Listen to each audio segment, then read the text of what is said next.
Most car companies aren't even 100 years old, but Ford have been in motorsport that long. In their century of competition, the Blue Oval has notched up wins on every continent and in every branch of the sport, from World Rallying to the Formula One World Championship. In the last 30 years, Ford has won almost every major rally, from the London to Sydney, London to Mexico marathons, to stage classics like Britain's RAC Rally. But Ford has not won the World Championship for either drivers or manufacturers since 1981. Ford has got a tremendous heritage in motorsport. I mean, we've got, 175 Grand Prix victories, which is a lot more than anybody else. Countless national, international and world championship victories in terms of the World Rally Championship. There's a huge demand and emphasis on winning, whatever the year, but obviously in the 100th year it would be so special to win. Yes! Ford's rally team is now run by former rally driver Malcolm Wilson's M Sport company, and in the last couple of years Ford have climbed back to the top of rally. We've always had incredible team spirit, even when we've been in the bad times. The great thing is, even though we're up to, I think it's 165 people, we've still managed to maintain that fantastic team spirit. Even now on Safari Rally, the drivers have been there practicing wheel changes, and of course now the mechanics played the prank on Colin. You know, they put the wrong spare wheel in the back of the car, they put one of the wheels off the Freelanders, and of course Nicky's trying to get the wheel on the car, and it's a 5-stud wheel trying to go onto a 4-stud hub. And so I mean, I think that just shows you the great spirit that there's within the team, between, you know, even to the technicians, to the engineers, designers, and to the drivers and the co-drivers.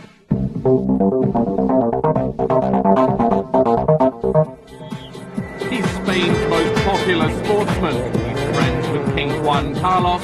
He's twice been World Rally Champion. His nickname is El Matador. This is Carlos Sainz. Carlos gives 110% commitment to everything that he does, and he obviously, you know, works at it very hard. Carlos Sainz was Spanish junior squash champion. He had a trial for his beloved Real Madrid. In fact, he could have picked any sport, but like his father, and against his father's wishes, he wanted to become Spain's first rally superstar. When I started running, I was always hearing, you know, I think Carlos, okay, can be a good tarmac driver, but there is not even one rally in Spain, so why should we take him? So that really hurt me somehow, and I said, I promised to myself one day I'll prove I can be fast in all type of conditions. Sainz proved his doubters wrong and took the world title in 1990 and 92. Then as now, his co-driver was the charismatic Luis Moya. After so many years being together, this is like a marriage. You have up and downs. We have a lot of ups, very little downs. And it's a teamwork, and I think it has been working very well up to now, so in that respect we are very happy. The teamwork might be good, but the two disagree on their choice of football team. I'm a Madrid fan. He's first Deportivo La Coruña, then Barcelona. In Spain you do see the Real Madrid or Barcelona. Yeah, I choose Barcelona since I was a kid and Carlos was Real Madrid, but I think we are both sportsmen and we both understand each other. When both teams are, you know, playing together, then we see each other, but you know, we are not crazy.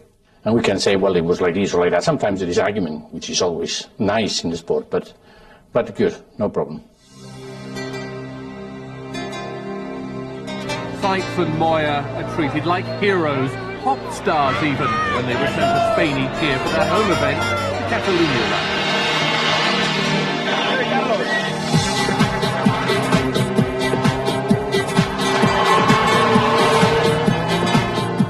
I think it's quite nice that the people recognize your efforts and what you are doing in Spain. So rallying become popular because we were winning, we were fighting for championships. More or less everybody knows a little bit about rallying in Spain. Being a country that rallying was nothing. I feel proud about that. It's nice to be here, it's nice to be close to a hero. The last time I was here, I was in Bilbao with James Bond. Now I'm here with a new James Bond.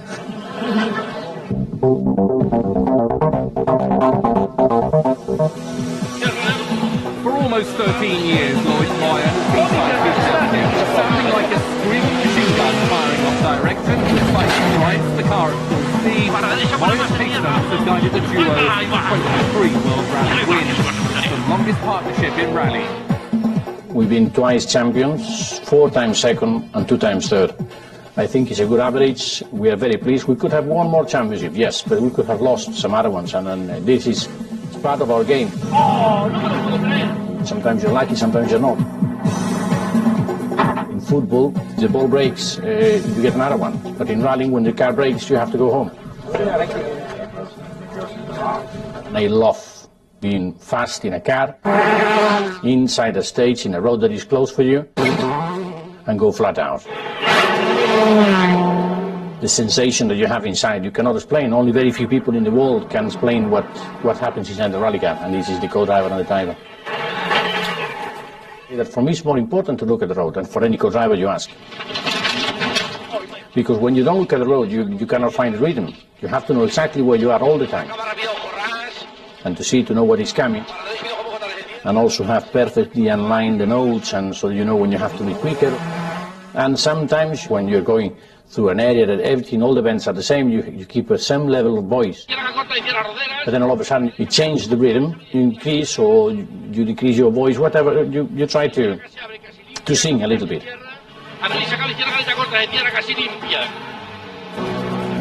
Little boys might now want to be rally drivers, but Lewis wanted to be a cowboy. In his apartment in Barcelona, Moya has a massive collection of cowboy films and memorabilia, Wild West.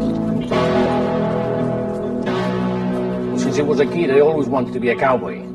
Sometimes I thought that I should have been born in Dodge City or Wichita. My perfect day would be to live in a town in the far west, and to be able to go back, 100 whatever years we have to go back, and live one day as a full cowboy and be in the middle of in a saloon and enter in the saloon and see a fight and all that. A lot of times I would like to be a bad guy. To be a gaucho for me was a fantastic experience. It was a beautiful day, and it's something that I dream of, to ride a horse and be in the off-road. I felt like a cowboy. I was dressed in gaucho clothes, but I felt like a cowboy. Since we started this morning, we haven't spoke about cars, we spoke nothing, and I like it. I like sometimes to get completely away. Sometimes it's nice to relax, and particularly the places as beautiful as that.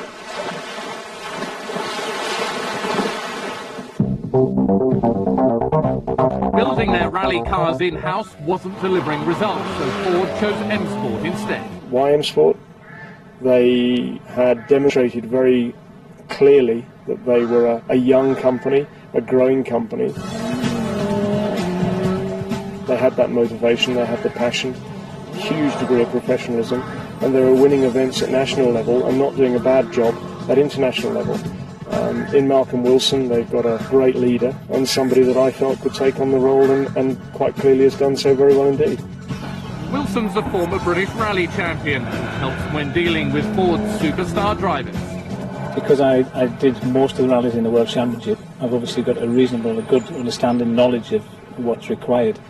I think that becomes a benefit that, that the drivers that you employ know that they can relate to me if you're discussing something, because they know that I've been on most events and have been competitive. The 1980s were disastrous for Ford. They won only 5 rallies. In fact, they came close to pulling out of world rallying. Moving the team to M Sport was a do-or-die decision. It was a very difficult decision to move the team from an in-house operation to an out-house operation. There was a lot of soul-searching went on, as you can imagine. But I think it was the right thing to do. I think we'd reached the point where we, if you like, the passion and perhaps the motivation within the company was on the wane, and we needed to give it an injection of enthusiasm again. And that's why we looked out-house. England's Lake District is where M Sport and Ford are now based. Up until I actually saw the press release, I never really believed that it was going to happen. And really, I hadn't geared myself or the company up to really take on the challenge that lay ahead. It's too much time with Monte Carlo Rally. So that was also a very difficult period as well. I mean, even working right throughout Christmas and a lot of sleepless nights. And You know, at that point in time, we only had 18 employees, with the first round of the World Championship 2 months away. We were trying to build our new premises and build the rally car. But actually, looking back now, I don't know how we ever did it. Dovenby Hall used to be a mental hospital. Now it's a space-age workshop, better than many Formula One teams have. One of the first visitors to this family-run team was Prince Charles. We're a family team, really. We're all involved. The family feeling at Ford extends to father and son, Jimmy and Colin McRae, and partners Francois Delacour and his reconnaissance driver, Priscille de Bellois. I've got one of my own 6 drivers and co-drivers, and then all this lot. I love it. They're just big babies, I think. They need looked after. It's like our drivers. They just need looked after. There's your gloves, and there's your boots. And... Yeah, she does tend to mother us all a little bit.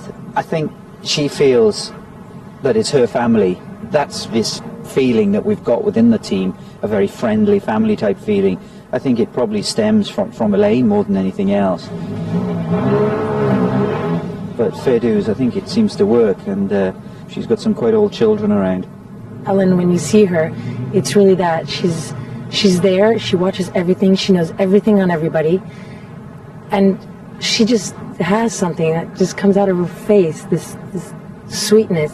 At the moment it's easy to speak positive about Hélène and the team because we are working in the team, we are working for Ford. But I can promise you, when I will leave the business, I will visit Malcolm and Hélène because I will remember all my life what they have done for me, what they have done for the team. I think they're a special breed of people. I think we're very, very lucky to have what we've got. Ford's third driver is Francois Delacour. He was with Ford in the 90s and returned for 2001. His secret weapon is his girlfriend Priscille, who drives the stages a few hours before, reporting on the latest conditions. At the beginning I was doing both. I was gravel crewing and racing at the same time, and I think that as soon as Francois got back into the World Championship with the whole season, it was impossible for me to do part gravel crewing, part racing, and say to Francois, okay, this time I'll be there, next time, sorry, I can't. So in 2000 I started doing the whole season. I believe in Priscille and because she is very, very professional, and we have for sure more feeling than anybody else because we are together. Then she understands very well what I'm seeking, my point of view, and sometimes she is so professional that before the rally she's not sleeping at all. I am sleeping very well. He would fall asleep and I was just waiting and seeing the clock turn, and because I was just scared not to do correctly my job and scared that people would say, oh, yeah, but it's because she's a girl, or she's there because she's Francois' girlfriend, and I really wanted people to take it seriously. The big advantage, and maybe you will laugh, then when I am around the world, for example in New Zealand or Australia, we can sleep together. Very important. Life beyond rallying is just as exciting. We love to go in the middle of the sea between Corsica and France to look at the dolphin, to look at the whales. Anytime we go at the middle, we stop when the sea is completely flat. Priscille is doing a film because I am so bad with the camera. And we have plenty of film like that. And the last expedition was to go in Letna in Sicilia to look at the volcano. Was the fire was there 1 month ago. And we've been there with a quad motorbike, at the top of the col. We were about 200 meters from the fire and the river was going down. It was so beautiful, so great, and Priscille was doing a fantastic film. Well, of course I would love to be done the opposite way and him gravel crewing for me, but I think that when he'll stop, he'll want to go in the middle of the sea, watch dolphins, go on his mountain bike, and I think, I don't know if he'll want to go back and gravel crew and get up before me, but it'd be interesting saying, you have to get up and I'm still sleeping.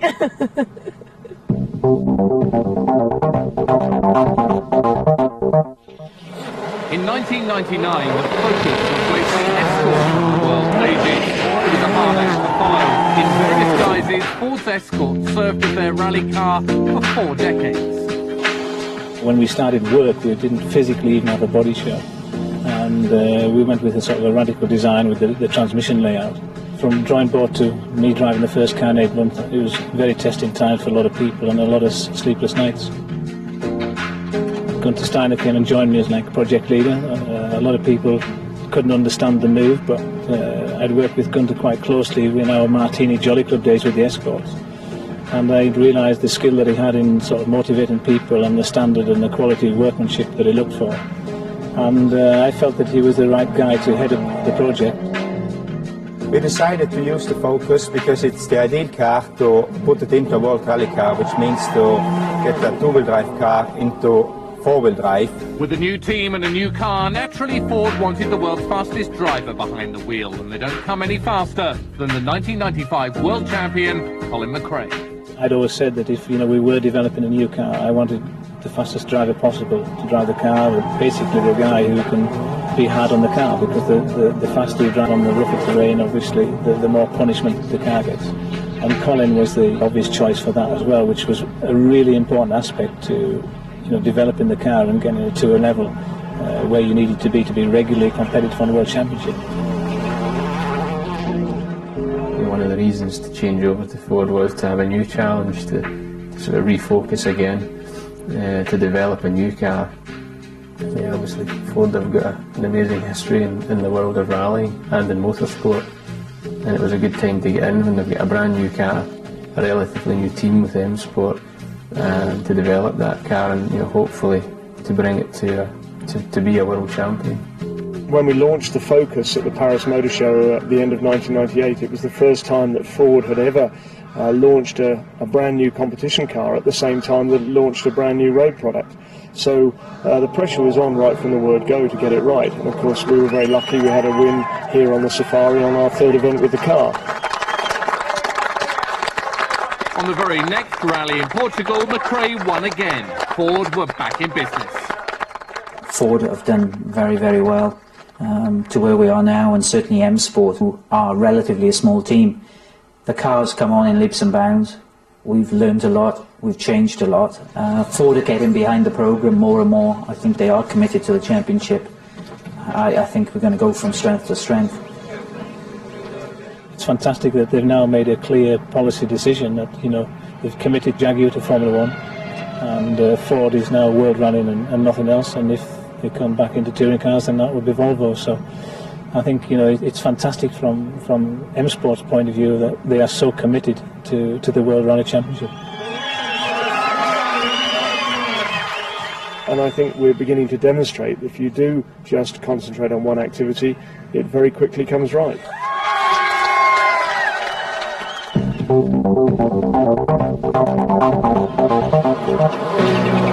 McRae's co-driver is the vastly experienced McRae and Grist. Unlike McRae, he's never been world champion. Before co-driving, he did a very different kind of driving. Grist was a golf professional. I don't think I would have been a Colin Montgomery or a Tiger Woods, anything like that, but I think at probably the lower levels of professionals, you probably wouldn't have been so bad. Golf, I still play now. My handicap is 5, although it's a bit of a struggle because I only play 3-4 times a year, so it shows that it's still there. If I wanted to put some time in, probably I can get down to scratch again. Motorsport is certainly, there's a lot more of a buzz about it, and it just took hold of me straight away. Of course, the golf was something a lot more laid back and a lot more sedate. But rallying just took over from that. Just after 3 years, I just felt this is something I really want to do.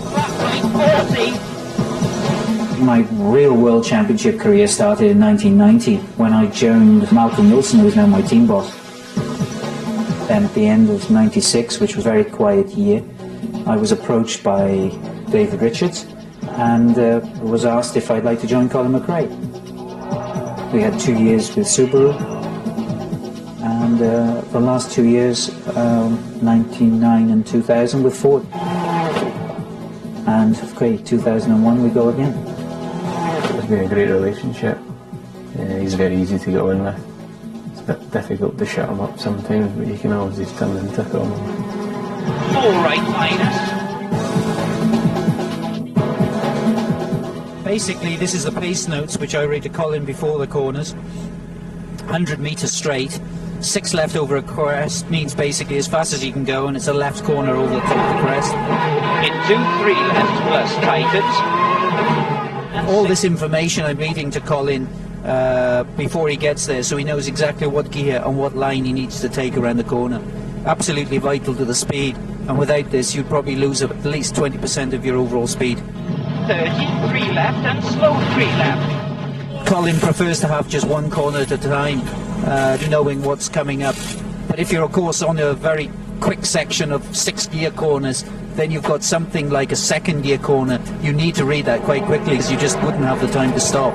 So timing is absolutely vital, and a badly timed pace note can cause an accident either way. Okay, lane. Sorry.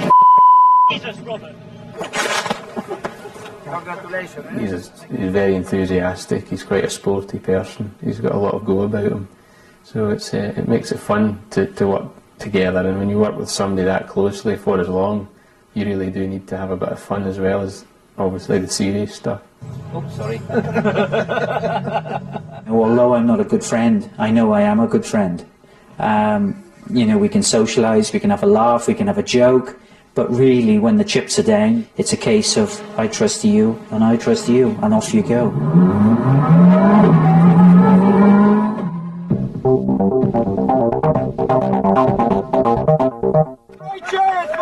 In 1995, Colin McRae became one of the youngest ever world champions. Twice since, he's come close to winning another title. Like Carlos Sainz, he's on the verge of becoming the most successful rally driver ever. But there's more to life than fast cars. While I'm away from rally, I just like to lie back, chill out, and take it easy.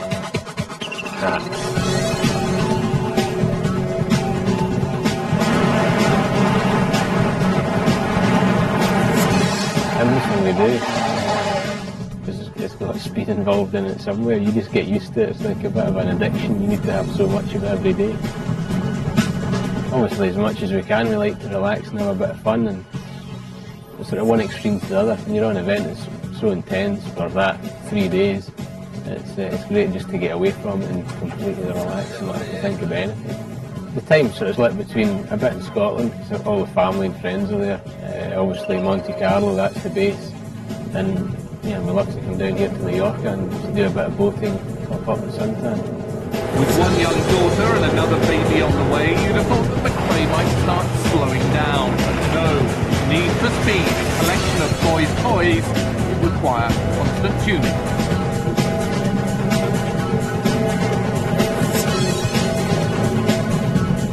It's even better when you phone home and it's pissing down with rain. Please, you bottom. I think you're doing good, mate.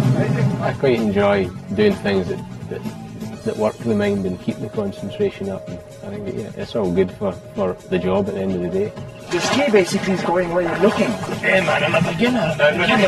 Give the guy a break. No, I'm just telling you. I think it was very good. Whether it's family or family and friends, or just hanging out with your mates, out the boys' weekend. Like you said, you just chill out, but time to splash.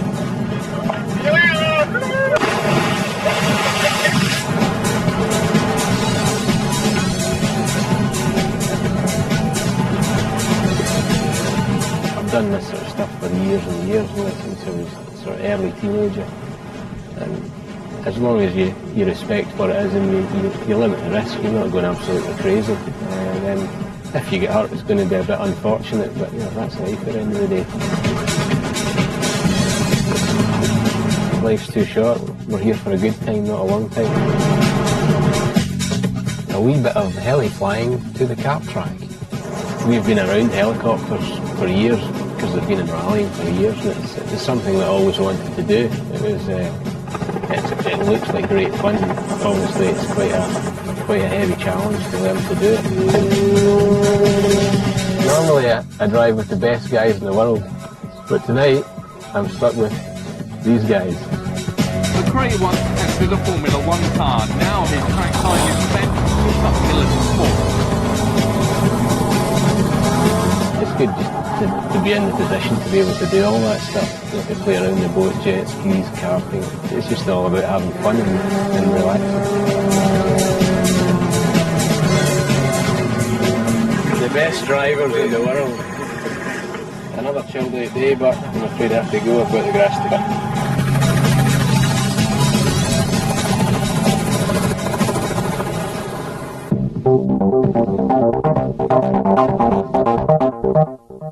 There's unfinished business as far as I'm concerned. We haven't won the World Championship yet with a driver or a manufacturer. McRae and Sainz are both in contention for the 2001 driver's title, but Ford also want the manufacturer's title. It was Henry Ford who said a number of years ago that if you win on Sunday, you sell on Monday, and we're looking to perpetuate that. To win the World Championship a century after the first Ford race, we especially